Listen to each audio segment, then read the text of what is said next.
Hello, everybody. I'm Howie Hawkins. I was the Green Party candidate for president in 2020. In this podcast, we call Green Socialist Notes. It's a way to continue education and organizing around the eco-socialist program that Angela Walker and I ran on in 2020. So I'm going to say a few words about Ukraine and COVID and climate, and then we'll get to your comments and questions. So on Ukraine, like I've said before, I think our response to the war in Ukraine must be proactive peace policies, not a reactive militarism, which is what we're going to get from the Democrats and Republicans. We've already seen that. And we got to turn this war into an opportunity to realize the urgent need for mutual and complete nuclear disarmament. That was one of the three themes of my presidential campaign. And now with, the saber rattling going on around this war in Ukraine, it brings that urgency to the forefront. So, of course, we should immediately demand the immediate withdrawal of Russian military forces from Ukraine. And that demonstration a couple of weeks ago had, two main slogans: Russian troops out, no to NATO. And I would suggest we need to turn the no to NATO, which is a negative demand, into a positive demand for diplomatic initiatives and negotiations with Russia and all European states to establish a European-wide security structure that includes Russia rather than is against Russia, and seeks to enact mutual and progressive reductions in both conventional and nuclear arms and military operations by both NATO and Russia. And the long-term goal, which hopefully won't be too long, is to bring all nuclear powers into compliance with the Treaty on the Prohibition of Nuclear Weapons, which is now in effect for those countries that have signed it. So calling for these positive peace policies, I think it's going to have a better reception in the public than, simply no to NATO, which is a negative demand. And the public wonders why we're talking about NATO when it's Russia that's bombing civilians in Ukraine. The diplomatic approach, offering these proposals is offering solutions, not just, rejection of NATO, which, has a terrible history of aggression. It's not just a defensive alliance, bombing of Serbia, Libya, of course, Iraq and Afghanistan. So, but we need to have solutions and not just a criticism. So that's what I would suggest we do to approach this crisis. I have to say, as I've said before, I'm not optimistic that Putin is ready to respond to diplomatic initiatives, even if they address Russia's legitimate security concerns that NATO expansion has posed. As I've said, even a green government in Russia would be concerned for its security, given what NATO has done. But we also have to realize that NATO hadn't expanded any nations on the border with Russia since 2004. So nothing changed in the last year. So, Russia using NATO as an excuse to attack Ukraine doesn't make a lot of sense. Why now? Which, makes me concerned that we have to take Putin at his word, that he doesn't believe there's a Ukrainian nationality with the right to self-determination. He made that clear in that 7,000-word essay last July called On the Historical Unity of Ukrainians and Russians. It's on the Kremlin website in English. And his speech the Monday before the invasion, he blamed the Ukrainians, or he blamed Lenin for the Ukrainians having the notion that they're a nation with the right to self-determination. So I'm afraid we gotta, and we should take Putin at his word. And his politics are very reactionary. He's a social reactionary, an authoritarian, and seems to want to restore the Russian Empire of the czars. People say he wants to restore the Soviet Union. He hates the Soviet Union, not for what it was in some respects, as repressive government, but because of the values it expressed, the socialist values that it was nominally for. And he's not. So I think we got to, so the question is, how does this war stop? I think it's going to be like the Vietnam War. There were three factors that, led to the final defeat of the U.S. in Vietnam. One was obviously the armed resistance of the Vietnamese. The world peace movement had an enormous impact. And then because of that, partly because of that, the U.S. ground forces started refusing to fight, particularly after the Tet Offensive in 1968. Peace movement had a lot to do with that, with the GI Coffee House movement, that talked directly with the soldiers, when they were back on leave or before they were about to deploy or after they came back, but were still in the Army or Marines or whichever service they were in. And we know that the peace movement, now we know that it stopped Nixon from nuking North Vietnam. That was his secret plan to win the war that he campaigned on in '68. We know that from reporting from Seymour Hersh in the early '80s. He wrote a book about that. And then there were more documents declassified in 2006 that shows, that's what they were talking about inside the Nixon administration. And what scared Nixon and his, Kissinger and his political advisors was as they were beginning to make these threats, partly they wanted to bluff and scare North Vietnam into accepting demands at the negotiating table they hadn't and wouldn't accept. But these anti-Vietnam War moratoriums in October and November 1969, I mean, it was millions of people. And even before the one in October happened, the Nixon administration could see it coming, and they understood that they would be destroyed politically if they nuked North Vietnam. So that's to say that the peace movement can and does have an impact. So in this situation, I think, we should support the sanctions against Russia to defund Putin's military. And, the lighter arms, the shoulder-fired anti-armor and anti-aircraft weapons, the drones they're sending, we should support the Ukrainians resisting this imperialist invasion, but not a no-fly zone, which, there's no such thing. We go to try to impose a no-fly zone in Ukraine, and it's going to be a combat zone with the Russians. Because, for example, first thing you got to do is take out their anti-aircraft batteries, which are in Russia itself. So that would be, World War III that could easily escalate into a nuclear war. So we don't want to do that. And, the NATO and the Biden administration have held that position, and that's good. I'm afraid Russians not going to negotiate until they're either in a military stalemate or losing. Meanwhile, they're going to be doing like we've seen them do in Grozny and Chechnya and Aleppo and Homs in Syria, and they're just going to bomb civilians and turn their cities into rubble. So I think what we can do is, join the world peace movement in demanding Russia out of Ukraine, and plus the sanctions and the arms to the Ukrainian resistors will put pressure on Putin, and perhaps more importantly, his inner circle, who are mostly, KGB, FSB colleagues, the Russian public, and the Russian soldiers. They're the ones that can force Putin's hand and even force him out of office in some scenarios. So the Russian war resistors, both the soldiers themselves, the people that are, going out in the street and getting snatched up immediately, they need our solidarity. They need to know we see them and we support them. So we'll see how this keeps developing. Right now, it's hard to watch because that terrorism against civilians is just, it's awful. Meanwhile, as we've talked about here before, the Biden administration, following the Republicans, the Democratic governors following the Republicans' lead, have just decided the COVID pandemic is over. So they've taken down the mask and vaccine mandates, the social distancing or quarantining mandates, as if there was no more Omicron out there.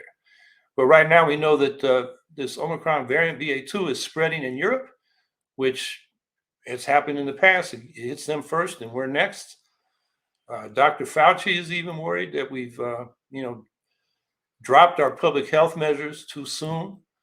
And politically, I'm afraid the Democrats and Biden are going to pay the consequences. Meanwhile, and this is a policy issue, another policy issue, we got a report this week that the U.S. has been watering down the proposal in the World Trade Organization to lift the vaccine patents.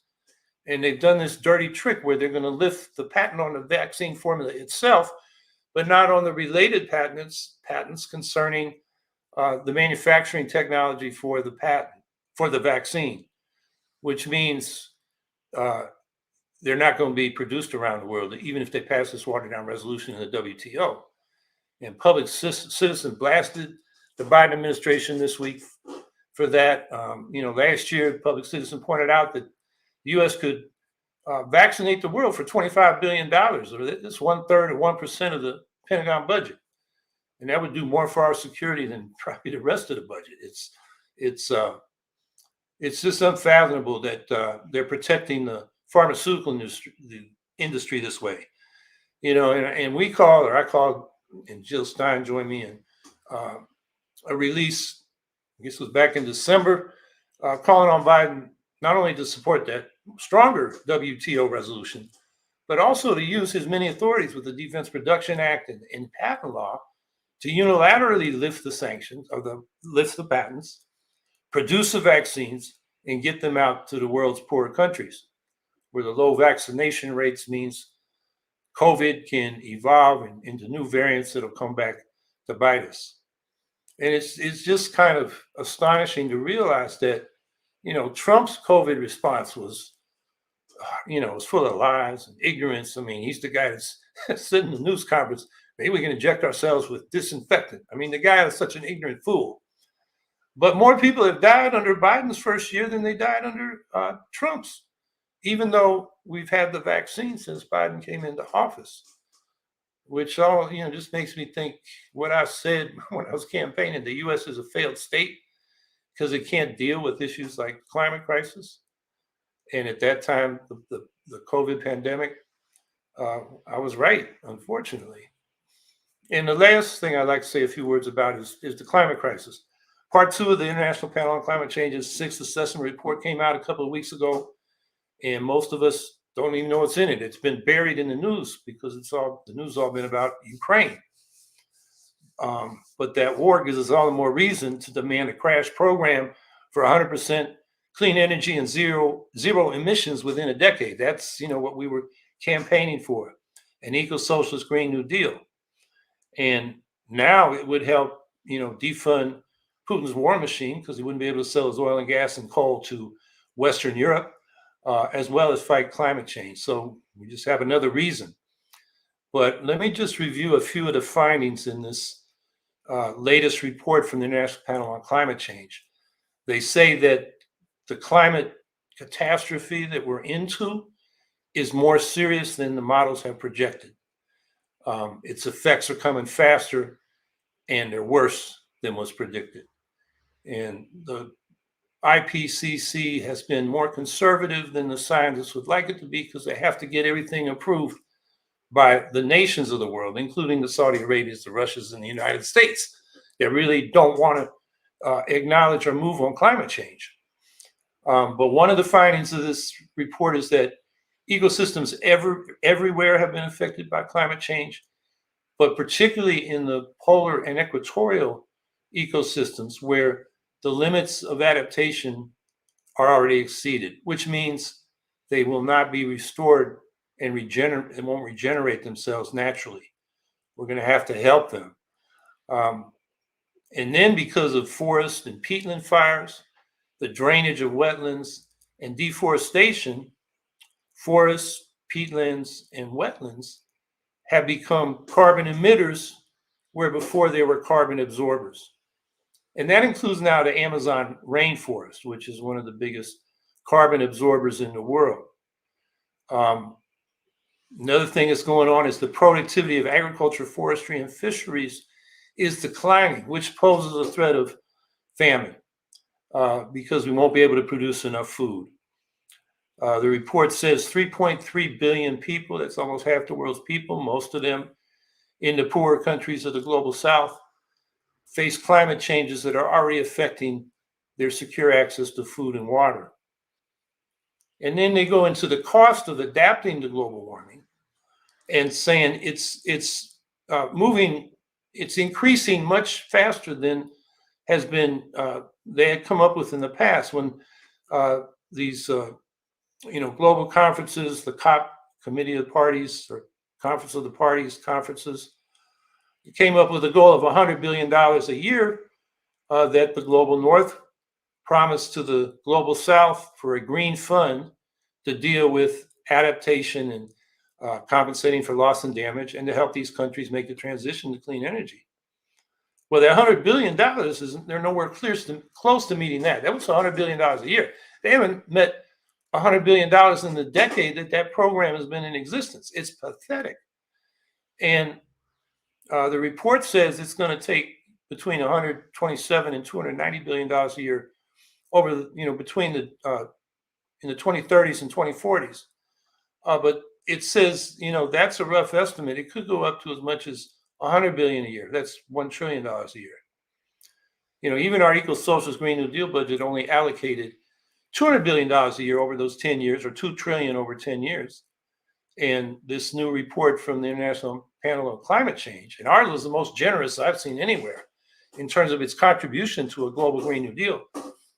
They're saying now that might not be enough. So, what can we do as Greens? I think we have to realize that the Democrats, let alone the Republicans, have no solutions for these crises of war, COVID, and climate. So we need the Green Party more than ever. And we need to challenge the status quo in elections as well as on the streets. Because without Green candidates, the Democrats, who are the most likely to listen or be influenced by the demonstrations demanding peace and healthcare and climate action and so forth, they're going to take those people for granted doing the protesting, because they figure they're not going to go vote for the Republicans. So we got to make the Democrats compete for the peace vote, the Medicare for all vote, the Green New Deal vote, all these progressive demands. And by doing that, we can lever the whole political system toward our platform, because the Democrats are going to have to come our way or get beat, because our platform is the most popular out there. We know that from public opinion polls. So the public is with us on many of these policies. Our job now is to organize and mobilize them through the Green Party. So I hope you all are doing your share of that. And, with that, let me take questions and comments.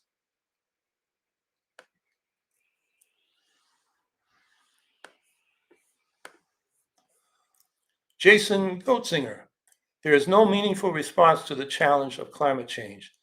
The Democrats couldn't even get Raskin through the confirmation process to join the Federal Reserve Board. Yeah, I mean, Manchin, again, used his veto in alliance with the Republicans to kill her nomination. She, her sin, as far as Manchin and the Republicans was concerned, is that she thought climate change was real. It was a problem, and that the Fed could do policies with respect to investments that could impact that problem. So that's where we're at politically. We're not getting nothing from this Congress, and now they're getting ready, or they are starting to campaign for re-election. So there's not much going to happen till next year, if anything.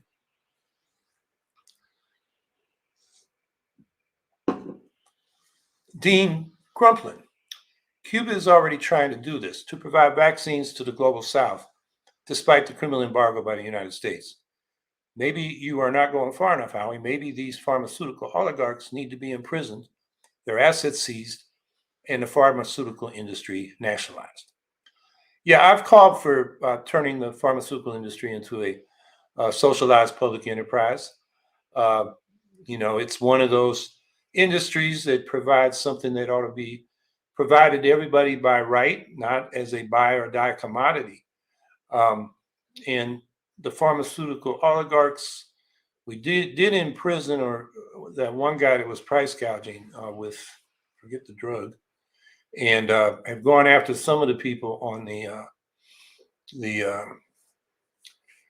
what's the sedatives that people were taking. God,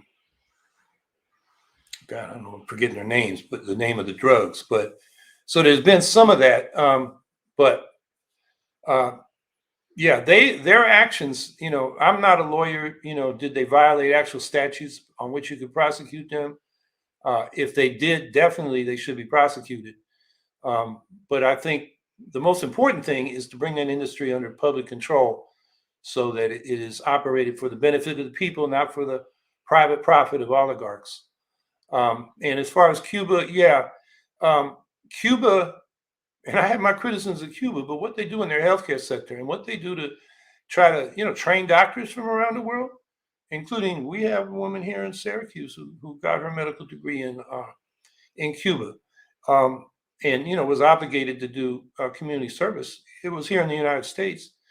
Um, that is good. And the embargo, the nominal reason for the embargo, it is supposed to force Cuba to liberalize economically and politically.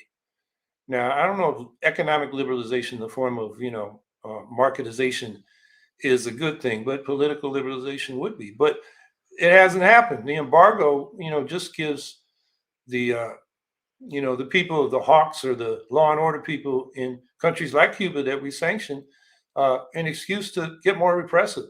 So that's obviously been counterproductive to the goal of political liberalization.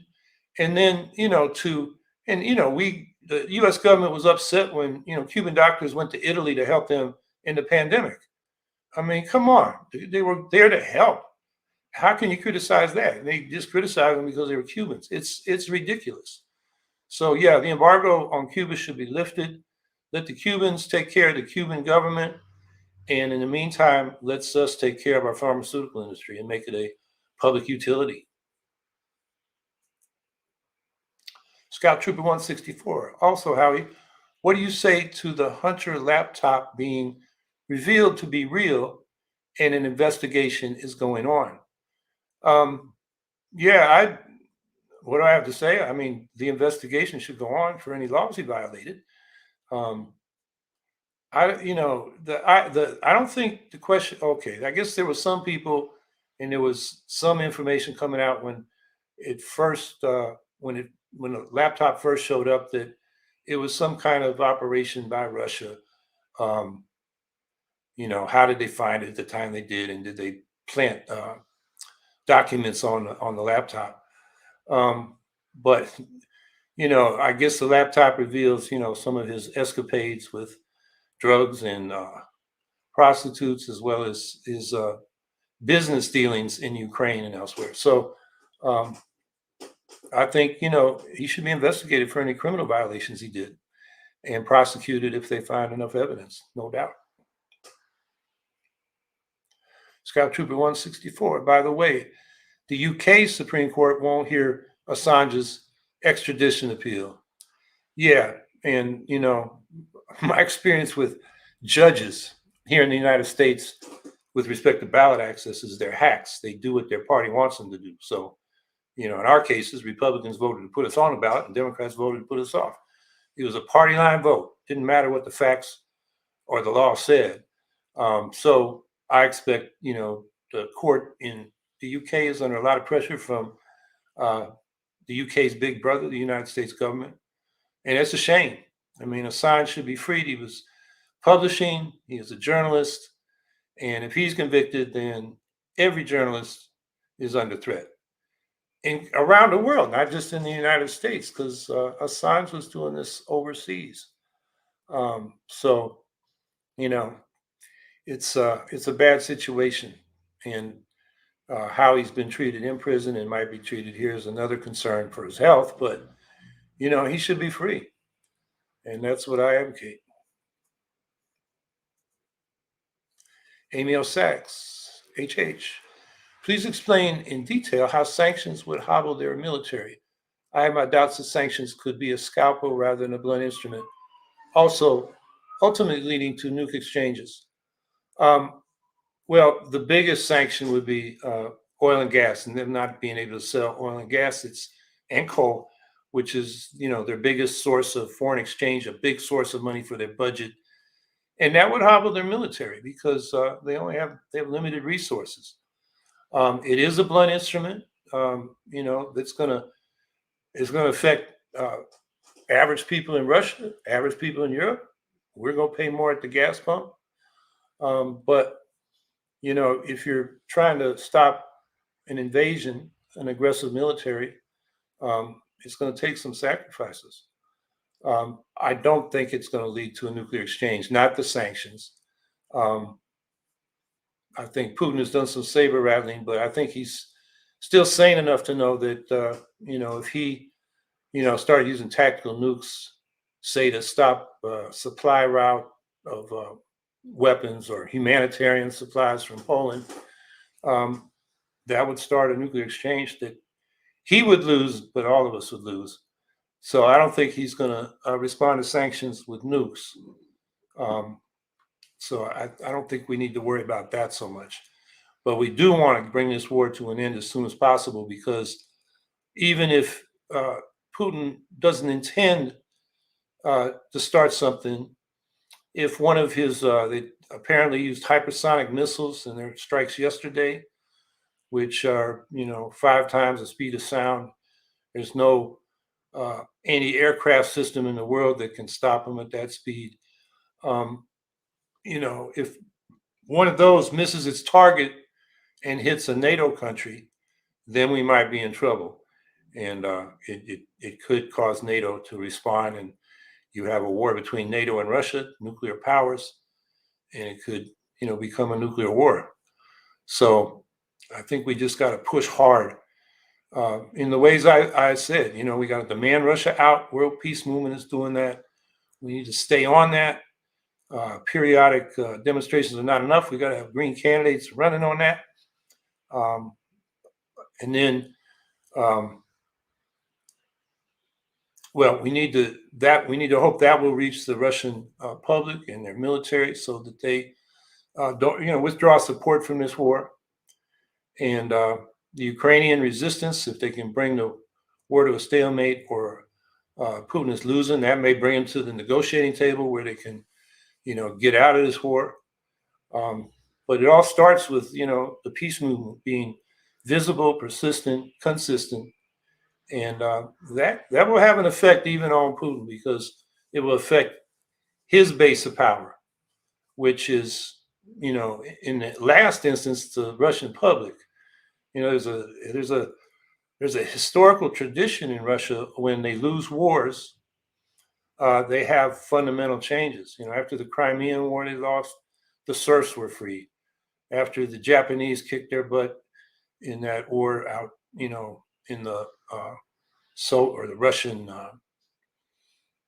East, they had the 1905 revolution, and after World War I, they had the Bolshevik Revolution, and then after they came out of that disaster of occupying Afghanistan, the Soviet Union fell apart.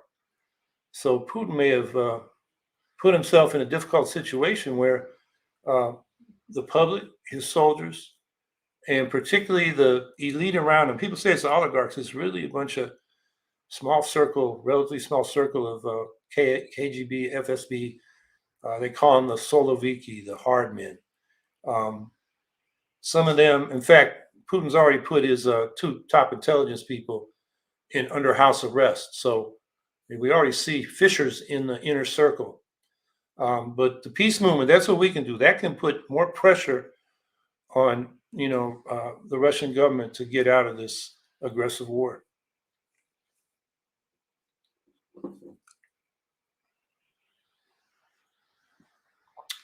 Michael Shin, thoughts for Fridays for Future. I'm planning to attend their global climate strike event on 325. Yeah, that's probably the most, it's the strongest international climate action thing going on right now. So, I encourage you to attend. I encourage everybody to attend climate strike events near them. And it's another way of putting pressure on our government and governments around the world to start taking more serious climate action. So, yeah, I think that's a good activity that we should all try to get involved in. Scout Trooper 164. And Howie, what do you think of permanent daylight savings? Um, haven't thought a lot about it. I did see an article, I didn't read the whole thing, that is not good for teenagers because they don't wake up so soon, and it's dark in the morning now, and so they're not ready for school. Um, I think, personally, I would just as soon see us have one time rather than having to switch our clocks twice a year. But that's a minor thing. But really haven't thought much about it.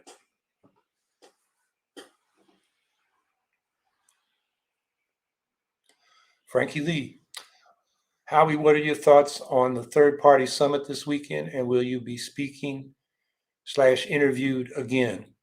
Again? I haven't been on yet. I'm on tonight at 8 p.m., I believe. And I guess it's an interview with three of the sponsors, the Revolutionary Blackout Network. Um, so they'll be asking me questions and asking me for my thoughts. So if you Google Revolutionary Blackout Network and see their YouTube channel, um, you can click in, and I'm just double checking on the time, make sure I got it right. I think it's 8 o'clock, and my calendar's coming up. I'm so busy. I got to look at my calendar, know what I'm doing just in a few hours. I'm sorry, it's 7 o'clock Eastern time. So at 7 o'clock Eastern time, I will be on that program. And I did catch a little bit of it. There was some Green Party people from the executive committee of the Green Party on yesterday afternoon, and then Jill Stein was on with Brianna Joy Gray uh, last night at, I think it was 7:30. So I caught that as well. So it's going on 3 days, day and night. So I don't have time to listen to all of it, but I did listen to those sections, and it was interesting. So yeah, join me tonight, and I think you can ask questions. They'll have a, like we do here with the chat. So yeah, I'll be on tonight at 7 o'clock. Jason Goetzinger. This neo-sanctioned warfare seems to be expediting the polarization of the world.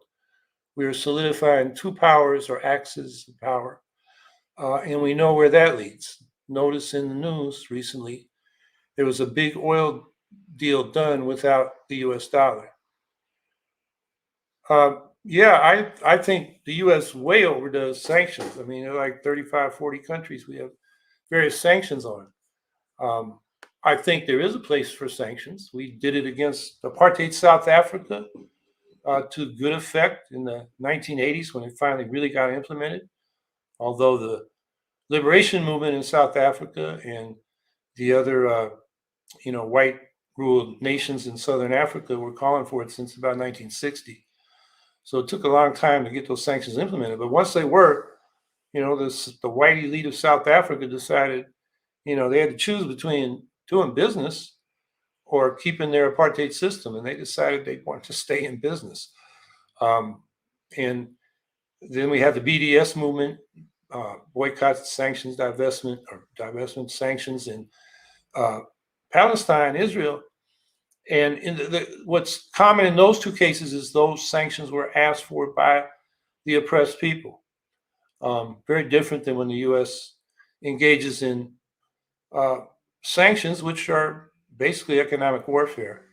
I think internationally, it has to be a blockade to be defined as an act of war in international law. But practically speaking, it is a form of warfare. So it should be used judiciously.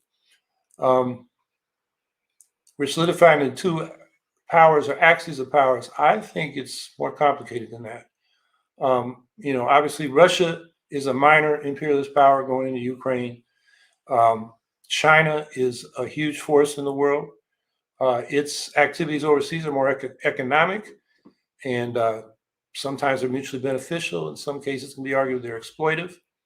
The U.S. obviously is a global military empire. It's the biggest imperialist.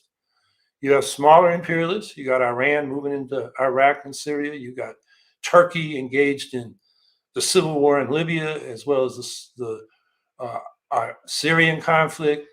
They're sending drones to Ukraine. I mean, they are, they have a legacy of the Ottoman Empire that, Erdogan, their president, implicitly invokes. So there's a lot of powers. And the thing is, they're not all on the same side at the same time. Uh, for example, Israel bombs Iranian militias and Hezbollah as well inside Syria on a regular basis, and the Russians control the airspace. The Israelis would not be able to do that without Russian permission. You would normally think of Israel as an ally of the United States, but in this case, Russia is allowing them because they're in conflict with Iran for post-reconstruction contracts, as well as military basing in Syria. They're in competition with the Iranians. So there you would normally see them as, some people call them the axis of resistance. And the people that say that see anybody in conflict with the U.S. as an anti-imperialist country, no matter how god-awful, repressive, or imperialistic they themselves are, which I think is a poor analysis. It's a multipolar world already. So that's just a comment on. I don't think we're solidifying into two powers or axes. I think we're into a much more complicated situation, more like pre-World War I, where you have many capitalist powers with imperialist imperatives that are in conflict with each other and sometimes allied with each other. And the allies switch. I mean, look at China right now. They just signed this friendship agreement, we're the best friends forever kind of agreement with Russia. And now Russia can't get them to approve of their invasion of Ukraine. China has never approved of their annexation of Crimea. So China is, partly with Russia, but partly not. So they're right now, I think, trying to play it cool and not get too embroiled between the parties in Ukraine. But they definitely said yesterday in their readout of the discussion President Xi had with President Biden that they respect the territorial integrity of Ukraine and of all nations. So all I'm saying is, the economic sanctions doesn't mean we're solidifying into two blocks like we had in the Cold War. The Western capitalist bloc and the Soviet bloc. I think it's more complicated than that now.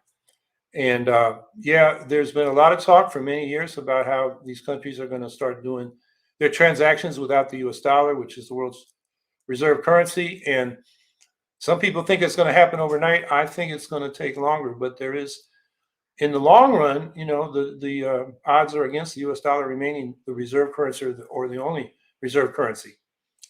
But at this point, these kind of deals are exceptional, and it's hard to really be engaged in the world without using the dollar. So I think that development is going to take more time.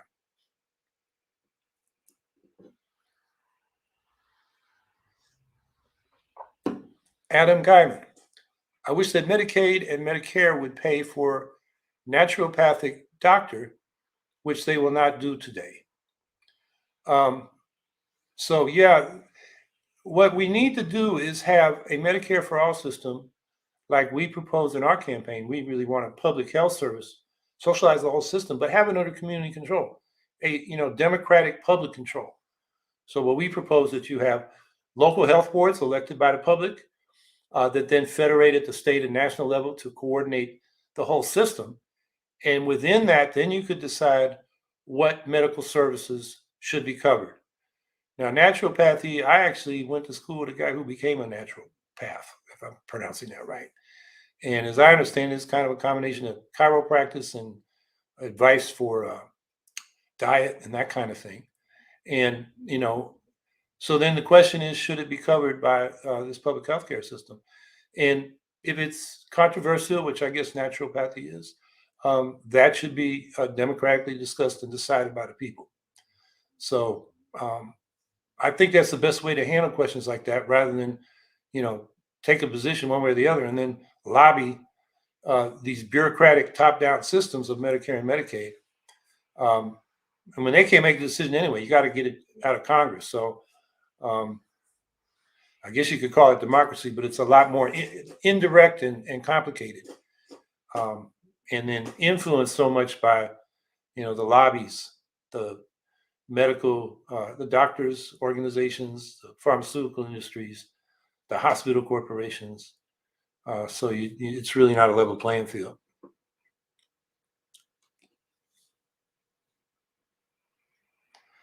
Joshua Hellman, the sooner this war ends, the sooner the chances of nuclear war start decreasing from currently historically high levels. Yeah, I'd agree with that. We just can't let this war end and then not deal with the new nuclear arms race that was going on even before this war broke out. You know, the United States initiated it under Obama to modernize so-called our nuclear forces. Russia responded by doing the same. China responded by doing the same. And we're off to the races. And, you know, Russia and China, which have, you know, historically had a no first use policy, which the U.S. ought to have, are pulling back from that policy. China's going from something like 300 nukes to 1,000 nukes. I'm not sure what for, because by the time you start using the 900, the nukes in the 900, you're just bouncing the rubble. It's kind of crazy, but that's where we're at. So that's why I say, you know, besides demanding that Russia get out of Ukraine, we should start demanding that the U.S. government engage Russia and other nuclear powers in serious disarmament negotiations. I mean, the U.S. unilaterally pulled out of the Anti-Ballistic Missile Treaty under Bush, and then the Intermediate Range Nuclear Forces Treaty and Open Skies Treaty under Trump. Biden, with the Open Skies pullout happened right before the change of administrations. The Biden administration affirmed that. The START Treaty has just been extended, not updated. That's the Strategic Arms Treaty. So there's a lot to be done there. And then we have this new treaty for the Prohibition of nuclear weapons, which last I saw, 85 nations, 86 nations had signed on to. Unfortunately, none of them nuclear. I mean, what I was campaigning for in 2020 was that the United States should initiate a process. We should take some unilateral steps in reducing our nuclear force, which is much bigger than is needed for a deterrent, to just show our good faith and then start negotiating and tell the world we want to get to zero. And I think, you know, people might think that's utopian, but, you know, there are a lot of retired you know, even war criminals, you know, Cold Warriors, you know, Kissinger, George Shultz, Sam Nunn. You know, these guys, they have this zero project, zero something. So they, you know, having lived through it, I think they understand that, you know, this is hanging over our head. And, you know, sooner or later, one of these wars is going to go nuclear if we don't get rid of the nukes. So we got to get rid of them before they get rid of us. So, you know, that remains for me a top priority. And it's just not discussed. It never came up during the presidential debate in 2020. Never.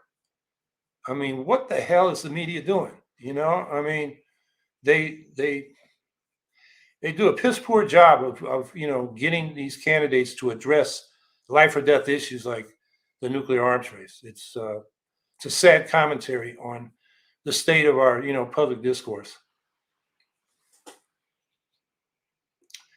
Amin Zeri, Howie, will you be campaigning for Green candidates running in the upcoming election? I already am. I had Matthew Ho on this program, so more people would get to know him. He's the Green Party candidate for senator, U.S. Senator in North Carolina. He's a former Marine Corps officer who did two tours of duty in Iraq, and then he was with the State Department, Foreign Service job in Afghanistan, and wrote a resignation letter that the Council on Foreign Relations says is essential reading about the Afghan war. His resignation letter came in 2009 in response to Obama's escalation surge in Afghanistan. So Matthew, you know, can speak to these peace issues, you know, from having, you know, been in the middle of it. And I also like the fact that the first thing on his platform is electoral reform, ranked choice voting, proportional representation, fair ballot access, which for the Greens is, you know, crucial for us getting our fair share of representation and power in government.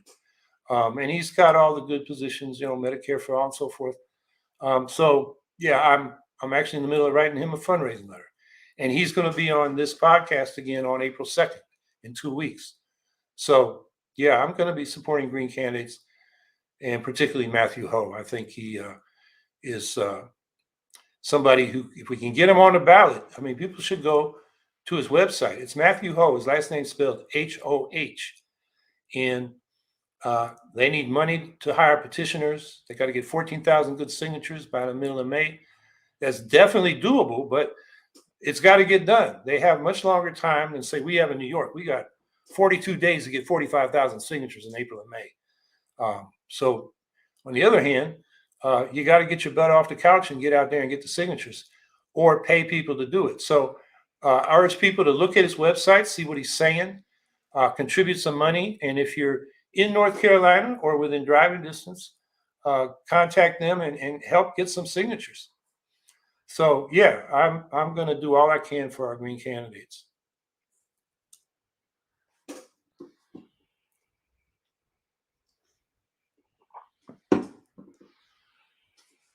Steve Talbot, how can Greens raise awareness about the party being a viable alternative to the Democrats when in the past the Dems have undermined and co-opted them? In other words, I think you're referring to Greens. Do Greens need influencer endorsements? Okay, two questions there. How can we raise awareness? I think nothing speaks louder than deeds, actions. And we can win local races. We have over 100 people in office now. Over the course of the party's history, we've elected 1,500 different people to local offices, a few to state legislatures, I think about 5. Some were elected and then switched to the Greens. You mentioned co-opted. The first Green elected to the state legislature was a woman in the Bay Area in California. She was elected as a Green. She switched to Democrat to get reelected. And the Democrat, under the persuasion of the Democrats saying, we can get you all this money and whatnot. And then they primaried her and she lost.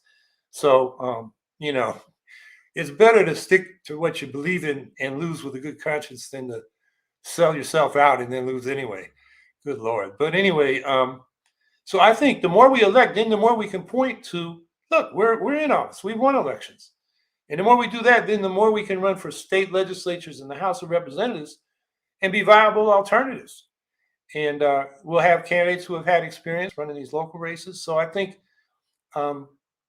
that's the best way to be perceived as a viable alternative. And I think the Greens should do better at promoting the fact that we've elected so many people. People, general public, even on the left, have no idea. So that's number one. Influencer endorsements, sure, they're nice, but I think they're overrated.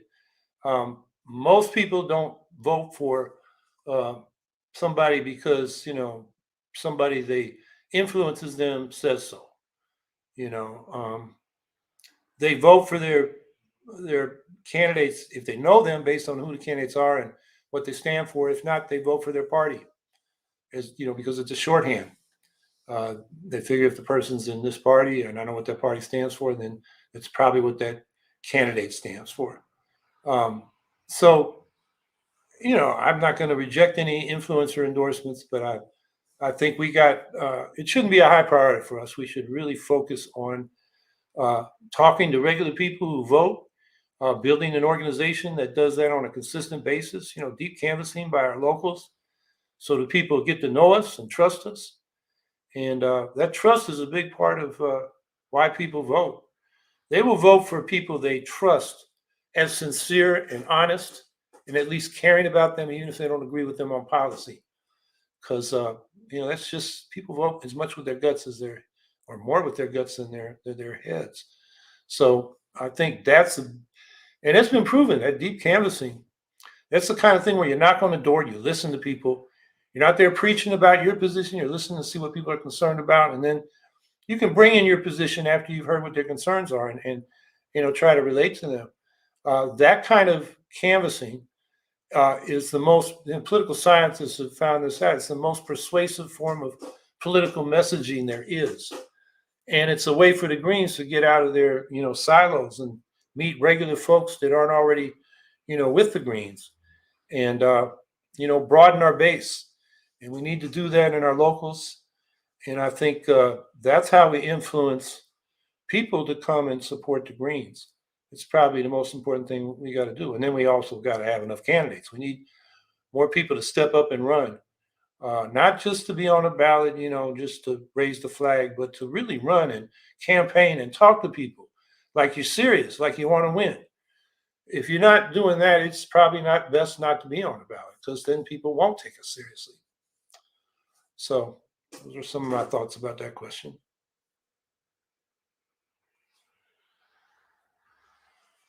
Bonnie Kanan, what do we or you see? I'm not sure what that IE is, but with the issue characteristics of males seeing these struggles, i.e., severe patriarchal and control obsessed needs, definitely defines Putin. Yeah, and Putin with his screed the other day, his speech to the nation, he denigrated the West or the oligarchs for eating, I don't know, caviar and oysters, and then he ridiculed their gender freedoms. I mean, Putin is he's a misogynist, he's a homophobe, he's a racist, anti-Islamophobe and anti, it's not an accident that the white nationalist right around the world sees Putin as the leader of their movement. It's not an accident that that racist guy Fuentes had his America First Political Action Conference, same time as Conservative Political Action Conference, because they thought the conservatives weren't far enough right, and he compared Putin favorably to Hitler, and his audience he was speaking to started chanting Putin, Putin, Putin. So that's not an accident that these people like Putin. But Putin's not the only one. We have, even within, so-called Western liberal democratic politics, we have a big problem with, male chauvinism and domination of, in things as simple as meetings, where, women will speak and then a male will repeat what they said as if the woman didn't say it first. So it's something we got to work on ourselves. And Putin, the thing about Russia is their urban elites, middle class, not just elites, but the people, the technical, professional, educated people. They're socially liberal. They're for women's equality, for gay equality, and they're the ones right now. Well, it's hard to get out now, but they started fleeing when Putin cracked down a couple weeks ago on any war dissent. You can't even call the war a war, or you're violating a law that could put you in prison for 15 years. So that what I'm saying is that more liberal, socially liberal sentiment exists in Russia, particularly in the urban areas. And at some point, it's going to break out. And so, I think that's why Putin was, he had that rally yesterday with people bust in, and the reporting, at least what the reporting says, is some people they were paid to come, they bust in, they started leaving before it was over. So, I guess there are political, social contradictions in Russia that are going to play themselves out, and this war may bring it out.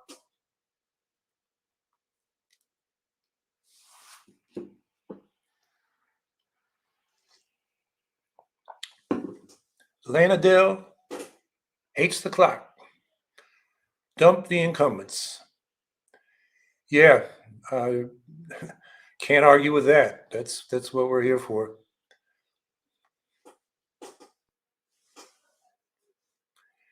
This stick rocks.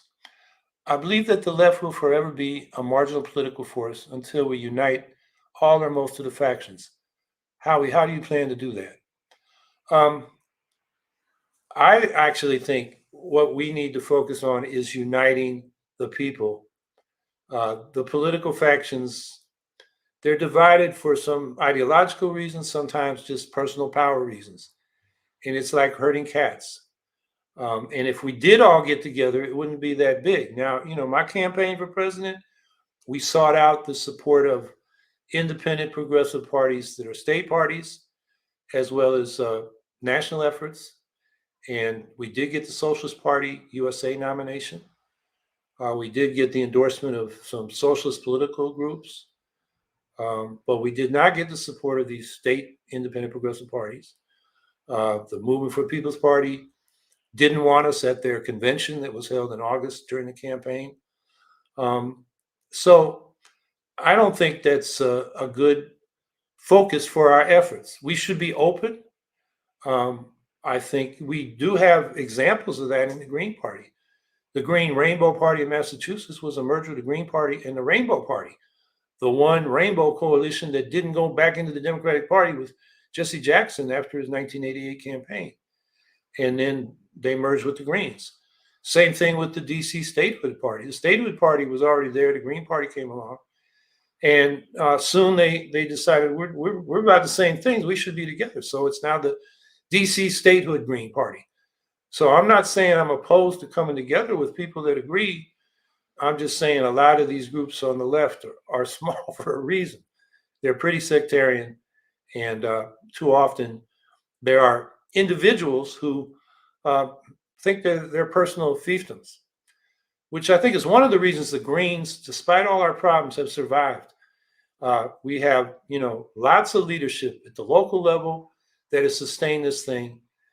Even if at the national level, the leadership may not have been the best at all times, and the party structured such that the national leadership really can't, get people, to do stuff together, probably to a fault. But it's that grassroots energy and leadership provided by activists that, has kept the Greens, kept us for what, 37 years now, 36 years, 1984, it'll be 40 years in 2 years. So it's 48 years. Yeah. 38 years. Well, that's pretty good. I've seen, a lot of parties on the left come and go. The Labor Party had a lot of union money behind it and whatnot. There was the 21st Century Party that had that liberal, wealthy feminist money, the feminist majority, and what's that list? Emily's List kind of folks. And they folded up shop when Clinton got elected, which doesn't make a lot of sense, but that's what they did. You had you had Ron Daniels try to form a group out of the Rainbow Coalition.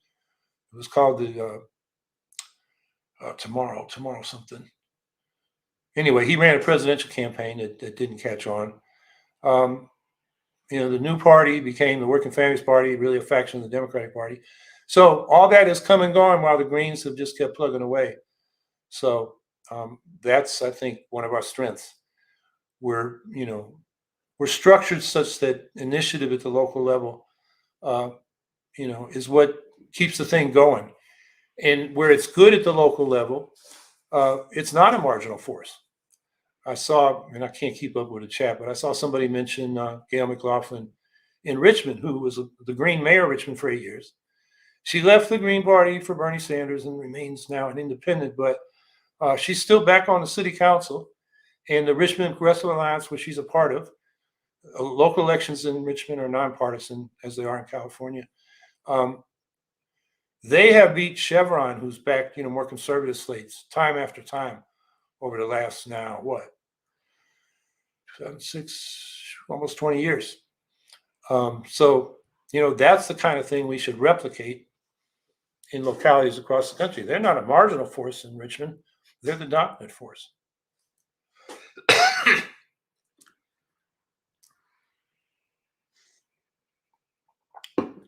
Tommy Pellegrini. Hey, Howie, I'm a UAW member working for Stellantis in Detroit. What are your thoughts on moving into the EV world? Also, what are your thoughts on getting wage caps removed or raised and getting our pensions back? Okay. Well, I think electric vehicles is what the auto industry ought to be building, along with mass transit, because if we just switch out every internal combustion engine for an electric engine, we're going to have a lot of problems ecologically because of all the materials that are required to maintain that transportation system based on personal vehicles and trucking freight instead of shipping freight by rail. But those are, the public transit, the rail, as well as the electric vehicle products are things that UAW workers can do. During World War II, they switched to producing weapons and jeeps and airplanes. So that manufacturing capacity can go in a lot of directions. And that's work that ought to be done by UAW people. There was a group called Auto Workers Caravan that after the 2008 financial meltdown and the federal subsidy and buying out in the case of Chrysler, the auto industry, they were saying, use your public control to convert the auto factories to producing mass transit and wind generators and solar collectors and electric vehicles. And so the caravan is they all drove down to DC together and lobbied, and they still exist as a network. If you're not hooked up for them with them, look for them. They do a lot of good work, have good ideas. Thoughts on getting wage caps removed, raised, and getting our pensions back. That's more into UAW details that I'm aware of, but I think I can relate as a Teamster because our problem has been split wage, system. So guys that come in later are paid lower wages than people that came in earlier at a higher wage level. So that's something that, and I worked at UPS. That's something. The next contract's up next year, 2023. And that's something that the Teamsters are getting ready to make demands about. And in pensions, I don't know the situation with UAW. I know you've had problems. I know some of the auto parts workers I've run into, their companies, they totally lost their pensions. And they're supposed to be guaranteed by the Pension Benefit Guarantee Corporation, which is underfunded. As a Teamster, I had my pension cut 20%. It would have been cut 30% if I'd retired on time, because existing retirees had their pensions cut 30%, new retirees 20% over what was promised to us. And that was because of a law that passed with the 2013 omnibus spending bill. A liberal Democrat, actually representing Richmond, California, whose name escapes me right now. He is also a charter school guy, but he's considered a progressive. He was a founding member of the Progressive Caucus. He introduced it for the, in the House, and a Republican in the Senate. And what they did was take away our protection in multi-employer pension funds that had been in the Employment Retirement Income Security Act of 1974. That's how my pension fund was able to cut my benefits. Now, what happened was, and ironically, it was Manchin, not my favorite senator, who got this done, is he didn't want to pay people $400 supplements. He said $300 unemployment supplement. But with the money that was cut from those supplements, they put it into pensions that, or a pension fund that would replenish the pension funds like the one I'm in that had to make cuts. And so I'm getting my pension restored, including the money that I should have been getting all along. So I don't know how that law that passed as part of one of the COVID relief packages affects you in the UAW, but that's the kind of thing that should happen. There should be a public backstop for these pensions, which are promises that are between companies and unions. But if the companies come into hard times and the pension fund goes south, those are the deferred wages of workers. They could have got those as wages up front, but the idea was you give it to professional investors, and they build you a nest egg, and then you can get in a defined benefit pension, you get a monthly payment of an amount you can count on. And maybe what we should also think about going forward is making that system public rather than it being subject to the vagaries of the market. where, if you're in a company that's having trouble, you may lose your pension. So I hope that helps, and good luck in the auto industry. And we're up, an hour is up. So, I'll just say, this peace movement is really important now. Get out there. We got to demand Russian troops out. And my suggestion is we push for the U.S. to take diplomatic initiatives with Russia at the earliest opportunity around a new security framework for Europe. Even if Putin isn't ready now to deal with that, I mean, if it was a green government in Russia, they would, be concerned about how NATO is pushed up into their borders and, for example, put missile, they say, are defensive missiles, anti-ballistic missiles in Romania and Poland, right up next to the border with Russia. They say those missiles are to stop Iranian missiles, but the Russians are worried they're there to stop Russian missiles in a first strike that the U.S.